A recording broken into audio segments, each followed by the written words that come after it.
And in continuation of our end-of-year review, our focus on the show today is trade. Our trade sector growth stood at 11.90% year-on-year in the third quarter of this year. That was 24.03% points higher than the rate recorded the previous year, which was at minus 12.12% and 10.59% points lower than in the preceding quarter of 2021, which was at 22.49% growth rate. Now, trade's contribution to GDP was 14.93% higher in the third quarter than the 13.88% it represented in the previous year, and lower than the 16.66% recorded in 2021 second quarter. So how did this sector really fare generally in 2021? What were the major factors that shaped the landscape, and what are the expectations going into the new year? Mr. Ojikutu Adeni, trade and business analyst, will help us answer some of these questions. Thank you very much, Mr. Adeni, for joining me this Christmas Eve. Merry Christmas. Same to you. Thank you, James. Thank you. Sure. Talking about trade, I mean, you are a major player in that sector. That sector, of course, is next, I would say, in terms of contribution, in terms of to growth, next only to agriculture. Yeah. How well has this sector fared in 2021? Basically, the trade sector,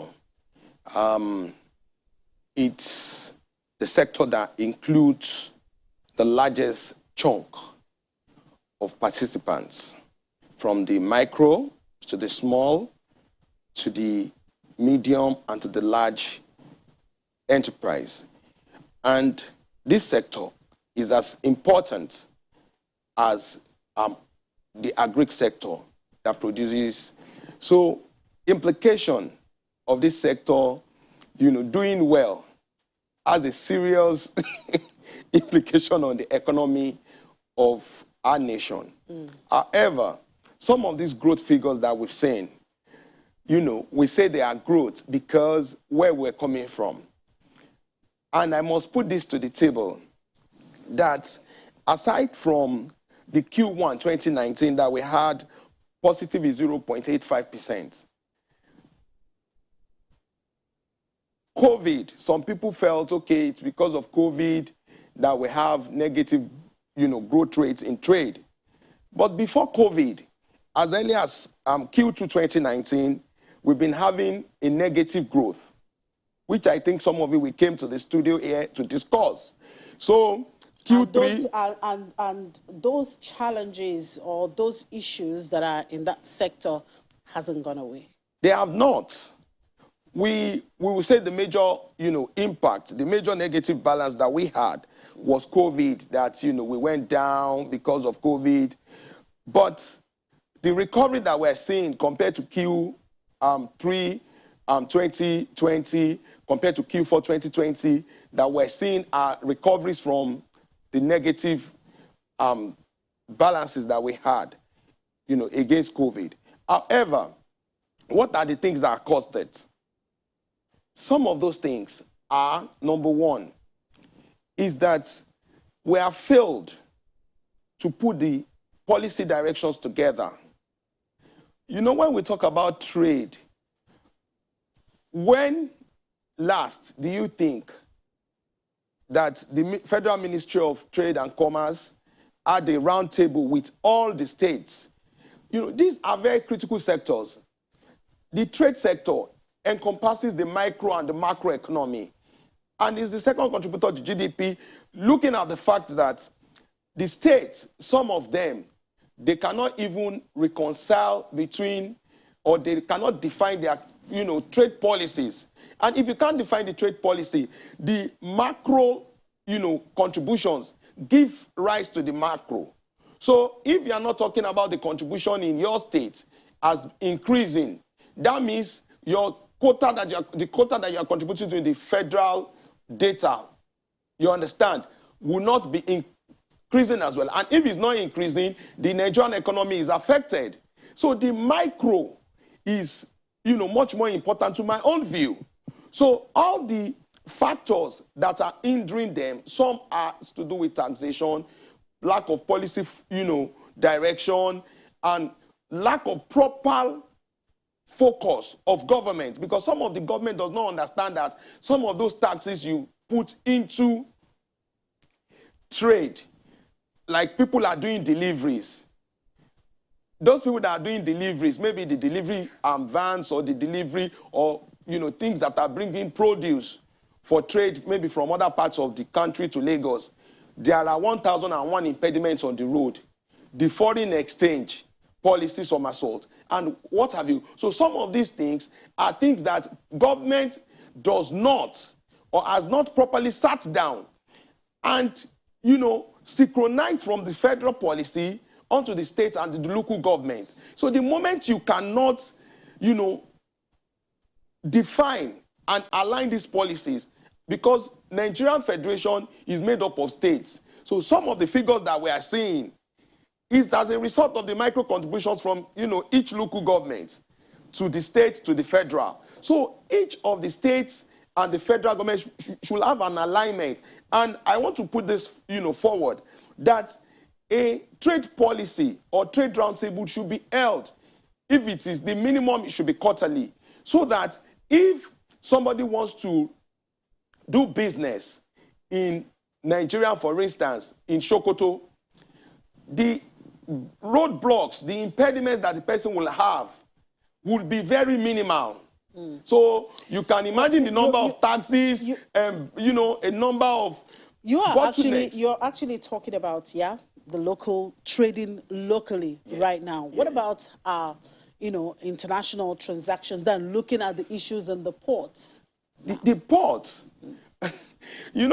these problems, they are interwoven. Number one, do you believe that one of the major issues in the port, the congestions, let's give kudos to them.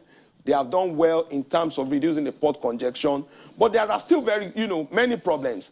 One of the major, ports in Nigeria is the Tinkan. What is the road? What's the road, the quality of road from Tinkan Port to Mile 2? It is in a very worse state, not bad, up to today.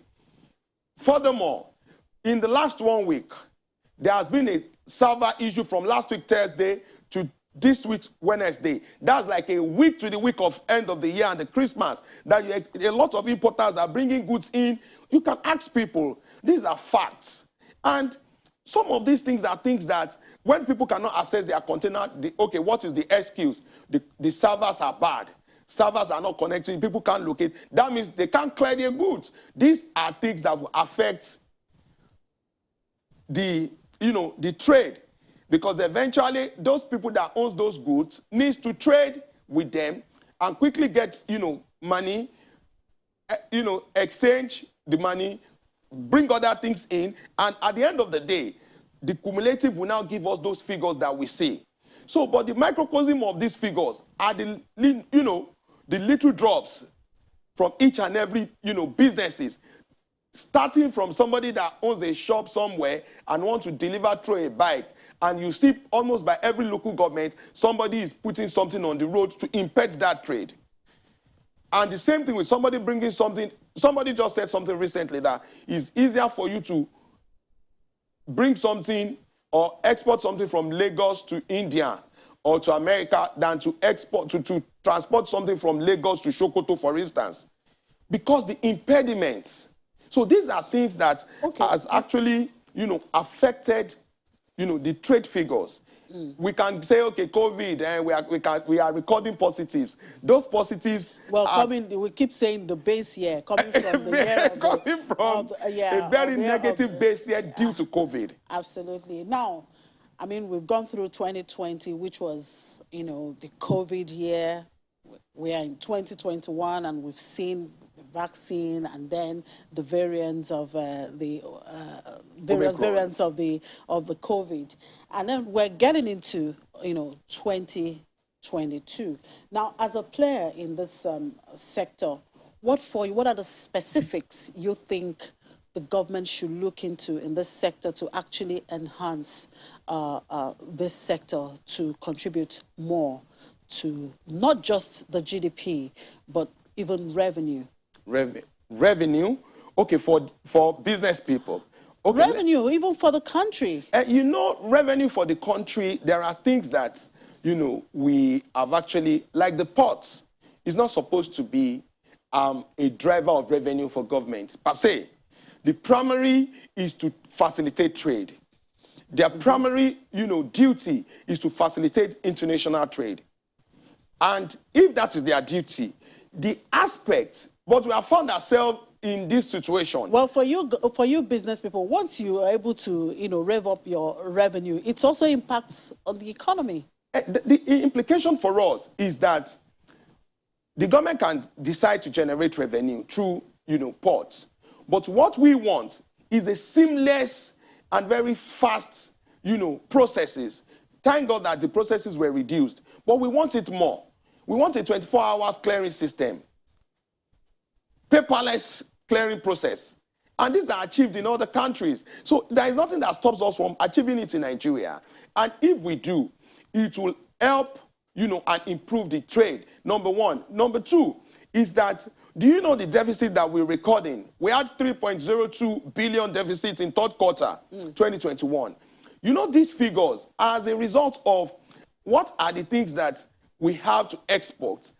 Proper policy direction. I keep saying it because if the people in charge, the Ministry of Commerce and, you know, Commerce and Industry or Trade and Commerce, if they do not understand that they need to sit with the players and assist and support them as much as possible, those figures will not change from deficit to surplus. Number one. Number two is that, do you know that the implication of inflation and the instability of the exchange rate is one of the killers of trade? Because most people that I know, the value that you have, for instance, you are buying a product for 100,000 and you are able to buy 10. When currency goes up, you might not be able to buy more than 7.